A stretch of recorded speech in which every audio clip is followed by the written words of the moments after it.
Phantom Ghost Drone. Remember the Phantom Ghost Drone?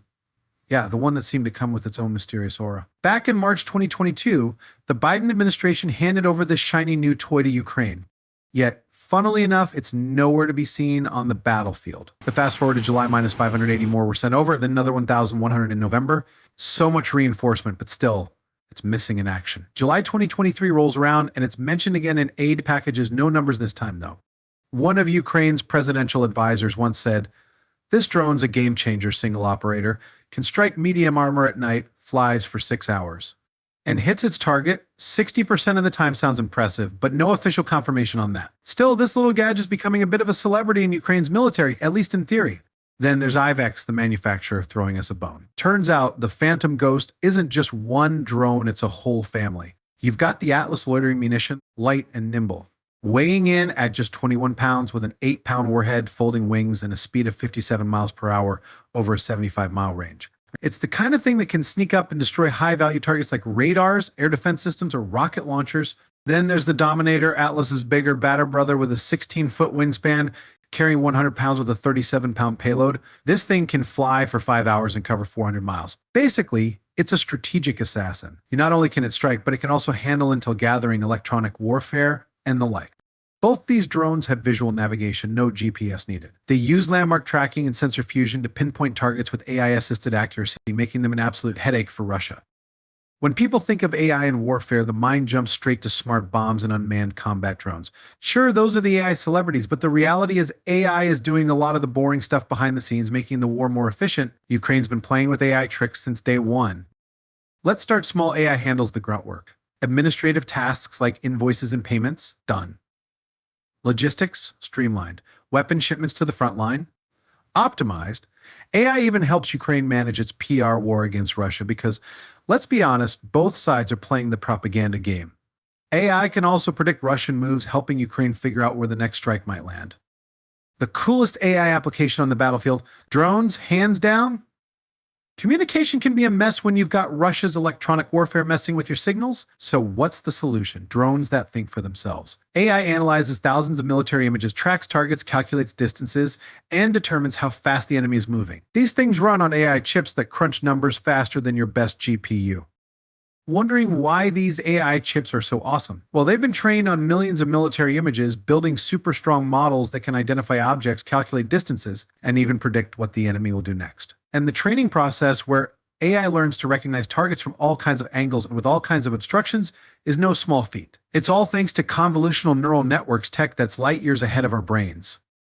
These high-end AI chips are mostly sub-8 nm tech. Only a few places in the world can make them, Taiwan being one of them. Mainland China's stuck at 10 nm, so they're a bit behind. If the Taiwan Strait heats up, Ukraine might be left without its precious chips. The US is working hard to bring that chip-making tech home, but it's not happening overnight. Ukraine's smart move? Stockpile those chips now, not just for today's war, but for future AI model training. In the long run, Ukraine could even start designing and making its own chips. Sure, it's a massive undertaking, but if they pull it off, Ukraine won't just benefit militarily, they could grab a slice of the global chip market. Chips are the new oil. Whoever controls the chips controls the game. On September 7th, the CIA Director William Burns and MI6 Chief Richard Moore made an appearance that was straight out of a Cold War thriller, showing up together to talk to the Financial Times and even joining its online forum. This kind of joint public appearance is unheard of. First thing they did, drop a bomb. The US and UK are the most trusted intelligence allies in the world, and that's more important now than ever. Translation: the rest of the world better take notes. America and Britain are running the show. Then they bragged about how they've been backing Ukraine since before the war even kicked off. CIA and MI6 had Putin's number way before he made a move, releasing intel and ringing alarm bells for the world. Now, with all the Western tech in play, Ukraine's armed to the teeth with satellite images, drones, cyber warfare, and AI giving the Russian army a headache they didn't see coming. Phoebe drones are disrupting Russian forces and can even release thermite, burning targets to a crisp. The rules of war have changed, and these intelligence chiefs can't believe their eyes. It's like a preview of future warfare. Ukraine is now the cornerstone of Europe's defense, and the US and UK intelligence services couldn't be prouder.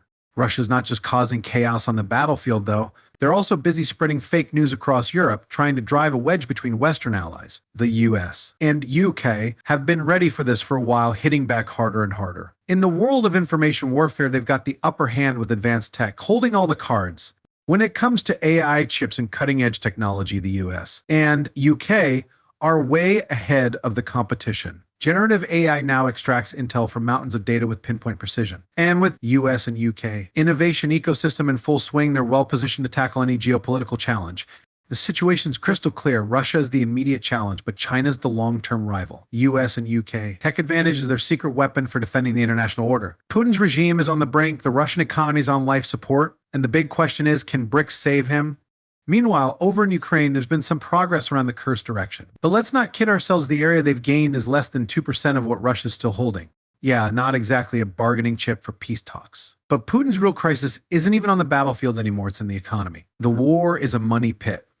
Military spending shot up by 120% last year and another 25% this year. Russia's finances are bleeding out, with sanctions biting hard. The ruble's tanking, inflation hit 9.1% in September, and the central bank had to jack up interest rates to 18%. Now, companies can't afford to borrow, and even the defense industry is struggling to ramp up production. At home, gasoline and sugar supplies are running low, so the government slapped on export bans and capital controls are back in place to keep money from fleeing the country. It's all starting to feel like the Soviet days again. State market controls, massive subsidies, capital controls. Yeah, this playbook's old and dusty. Russia's economy is on the verge of collapse. The West just needs to keep up the pressure with sanctions while throwing more support behind Ukraine. Ukraine's general staff recently estimated that Russia's casualty count might be as high as 600,000, though the conservative figure is closer to 400,000. The brutal front lines are no secret in Russia either, and even the Kremlin bigwigs know that if they want to turn the tide, they'll need to draft another 500,000 soldiers. But here's the problem. Contract soldiers are getting paid $3,200 a month, plus a $22,000 bonus, and they're still struggling to recruit. The mobilization order was supposed to go out this week, but internal disagreements pushed it back. The anti-war faction thinks it's time to cut their losses and negotiate a way out that lets them keep the territory they've already grabbed. But meanwhile, the pro-war faction's been sidelined, and tensions are rising within the Kremlin. To keep themselves afloat, Russia's clinging to China for dear life, working out barter deals and keeping oil and gold prices high. On September 10th, Russia kicked off its massive Ocean 2024 strategic exercise involving over 400 ships, 120 aircraft, 90,000 troops. Even China sent some troops over for the week-long show. But despite the big display, the Russian-Chinese joint exercises are mostly just for show. Sure, sharing spare parts and coordinating comms, but joint command, nowhere in sight. The two countries still lack interoperability. Since July, they've held 3 joint drills, all aimed at flexing muscles at Washington before the U.S. election season kicks off. The U.S. isn't just sitting back either. On September 10th, Admiral Paparo, head of UC Indo-Pacific Command, held a video chat with General Wu Yanan, the commander of China's Southern Theater. It's the first time a high-level talk like this has happened between the two nations. Indo-PACOM is ramping up security in the Asia-Pacific and the South China Sea, all while giving Beijing a heads up: play stupid games, win stupid prizes. You know the consequences if you stir things up here. Now it's a waiting game. Can Russia make a move by October? If not, by the time the new US president takes office, Russia might just end up getting carved up bit by bit.